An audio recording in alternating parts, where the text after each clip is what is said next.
fascinated by the challenge of how to construct a fulfilling life that doesn't break the bank, either financially or ecologically. And I'm interested in the material aspects of that, but also the psychological and philosophical side of the equation as well.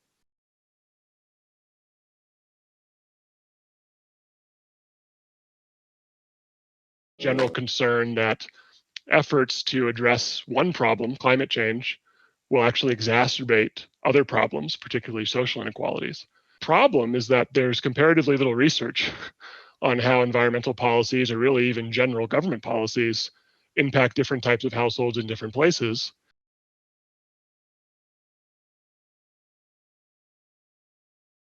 If you don't have the data to understand those differentiations across space and socioeconomic groups, you can't tailor your data to address environmental justice concerns, or you might do it in a way that is terribly ineffective.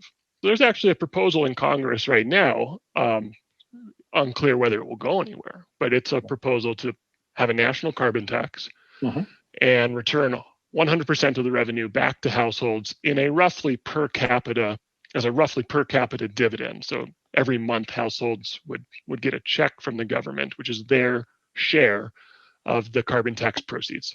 So about 60% of all households come out basically ahead, in the sense that the dividend more or less entirely covers the additional cost.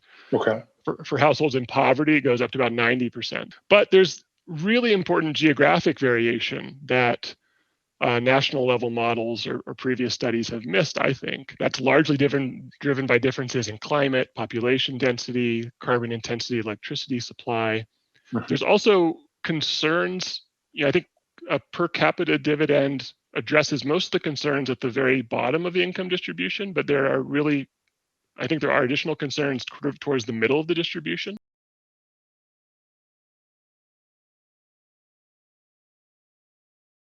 Frugality means something like the efficient use of resources to maximize well-being. That's really all it means.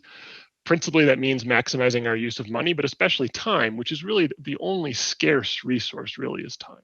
So I think that reshaping social norms around low quality consumption at the top of the income distribution strikes me as extremely important for two reasons. One is just a practical impact reason, which is that there's, as you pointed out, the emissions at the top of the distribution are quite large.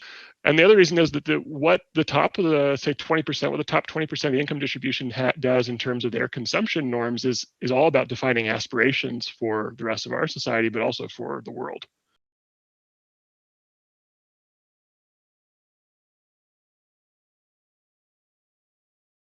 Some basic lifestyle parameters that, if one keeps them in view and tries to orient their consumption around them, have the biggest impact. So the five that I think of that I list for people are the size of your home, like literally the physical size of your home, the nature of your commute to or from work. So you'll notice that what's not on the list, as you kind of mentioned, is swapping out a non-green product for a green product. My feeling is that a dollar spent on a green product might reduce your footprint, but the dollar you don't spend, we know, reduces your footprint.